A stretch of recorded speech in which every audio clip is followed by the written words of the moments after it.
So we really like a company called Compass Diversified Holdings, or CODI, the ticker is CODI.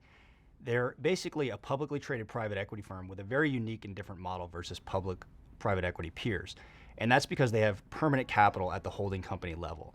And that enables them to take a much longer term investment horizon with the companies that they invest in. They can have a growth mindset and they can nurture those companies for 5 to 10 years, sometimes even longer. And that's attractive to companies that are selling to Compass Diversified because they in turn get an opportunity to take a long-term mindset. And so we love the management team here and how they invest, and they focus on niche consumer and industrial businesses. And the other reason that we like it for the coming year is that they just recently converted to a C Corp. And so we think that that dramatically increases the investor base for them, and with that you'll see multiple expansion. There are a lot of disruptive forces at play in the marketplace today. Mortality tables of moats have shortened, or as I like to say, success duration has shortened. And so this idea of companies' adaptability to their market forces, both by way of operational, cultural, capital allocation, are becoming increasingly important. You can use an example like MKS Instruments. From a capital allocation perspective, they have for the first time transitioned from being a pure play wafer fab equipment manufacturer into material sciences. And they've done so because they have specifically had to address a ever increasing industry shift towards advanced packaging within semiconductor wafer processing. And that's because of the limitation of Moore's Law. But that's a great example of adaptability to market forces that are occurring.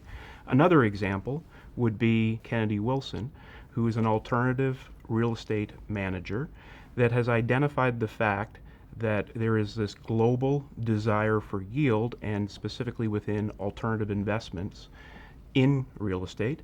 And they have, from a position of strength in that 30 years history of property ownership and development, shifted from a principal capacity more so into an agency capacity, which obviously is highly accretive to the business model.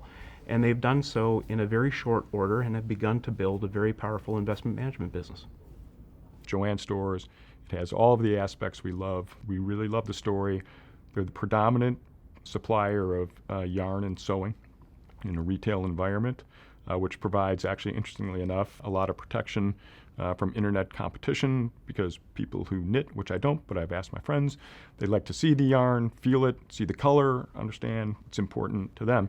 And they've taken that strategy and expanded into arts and crafts, which is also a very nice business. I'm sure you all know Hobby Lobby and Michael Stores. And so it's a nice ancillary business to them, and they keep expanding into the arts and crafts.